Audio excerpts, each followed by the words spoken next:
est une mère de famille qui se réveille un beau matin en se découvrant un don de télépathie. Elle commence par paniquer, surtout qu'elle est confrontée à des pensées très gênantes, notamment les pensées lubriques de ses élèves ou le complexe de supériorité de son chat. Mais surtout, elle va se retrouver confrontée à des secrets de famille qui vont bouleverser sa vie. Elle va croiser la route d'une femme étrange, une femme fantasque, qui va l'aider à réparer ses blessures, notamment la blessure d'abandon, et qui va l'aider à s'autoriser à être enfin elle-même.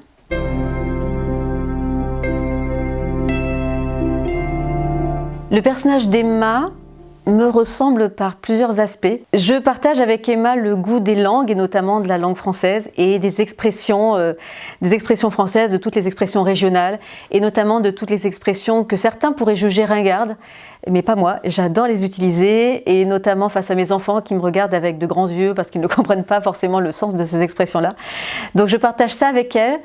Je partage également avec Emma certains doutes, certaines blessures, un manque de confiance en moi que j'ai réussi à dépasser par certains aspects, parce qu'on n'a jamais confiance en soi dans tous les domaines. Est-ce que j'ai le don de télépathie comme Emma? Joker.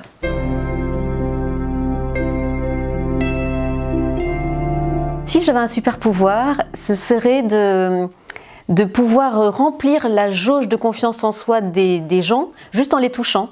Parce que je pense que c'est vraiment ce qui fait défaut à la plupart des personnes et ce qui peut nous bloquer dans la réalisation de nos rêves, de nos projets, pour être nous-mêmes, pour s'autoriser à faire des choses et à avancer dans la vie. On n'a jamais confiance en soi dans 100% des domaines, c'est faux et c'est pas grave, c'est comme ça. Et heureusement d'ailleurs, parce qu'on serait peut-être imbuvable si on avait confiance en nous partout. Mais ce n'est pas grave dans la mesure où on continue à avancer, on continue à croître, et l'important c'est de s'autoriser à faire les choses et à se montrer tel qu'on est réellement. Je crois que je n'aimerais pas avoir ce pouvoir-là de lire dans les pensées des autres, parce qu'on a tous notre part de mystère et il faut le respecter. On a tous nos zones d'ombre qu'on n'a pas forcément envie de montrer aux autres, et ça c'est à respecter. Chacun s'autorise à montrer une part de lui-même. Ok, ça peut avoir un côté marrant, mais je pense qu'à la longue ça doit être compliqué, et puis comme on le voit dans le roman, il y a certaines pensées que nous avons tous et qui ne sont pas forcément agréables à entendre pour d'autres. On n'a pas envie de tout savoir, donc je m'en passerai bien.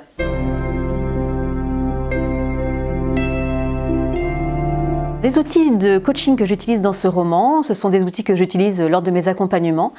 Donc on a notamment l'ikigai, qui est une technique japonaise qui permet de trouver notre activité idéale, qui permet de trouver notre mission de vie, notre choix de vivre.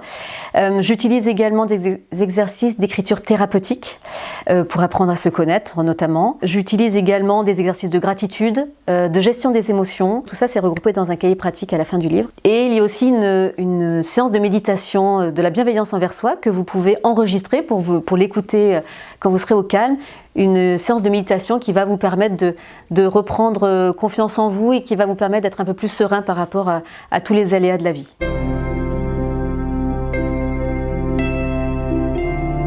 Je me permettrai de retourner cette question-là et je dirais qu'est-ce qu'un roman de développement personnel apporte de plus par rapport à un roman? Parce qu'un roman de développement personnel est avant tout un roman, c'est-à-dire qu'il y a une vraie intrigue, il y a une vraie histoire, il y a des personnages, il y a du suspense, il y a des émotions comme dans n'importe quel roman. Et c'est très important de ne pas l'oublier. Pour moi, il y a un équilibre à trouver entre le côté fiction et le côté développement personnel. Et donc par rapport à un roman classique, un roman de développement personnel va proposer des conseils, des astuces, des techniques qui vont permettre au personnage principal d'évoluer, de dépasser certaines blessures, certaines difficultés.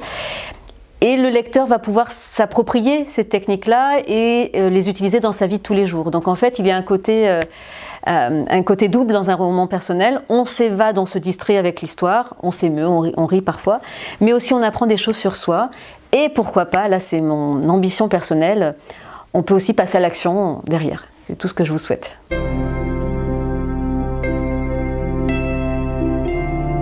Je dois avouer que le thème de la recherche du bonheur est récurrent dans tous mes ouvrages, tous mes romans.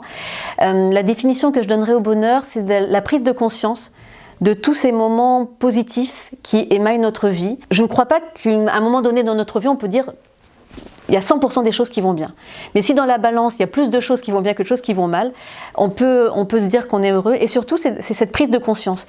C'est de s'arrêter à un moment donné, de faire une espèce de scan de notre vie, de dire qu'est-ce qu'il y a de bien là dans ma vie en ce moment?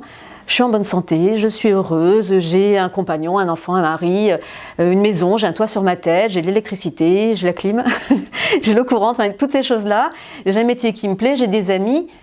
What else? Il ne faut pas chercher une situation parfaite où tout serait absolument génial dans ma vie, mais juste de se dire mais là c'est chouette. La majorité des éléments de ma vie sont plutôt positifs, donc je suis heureuse.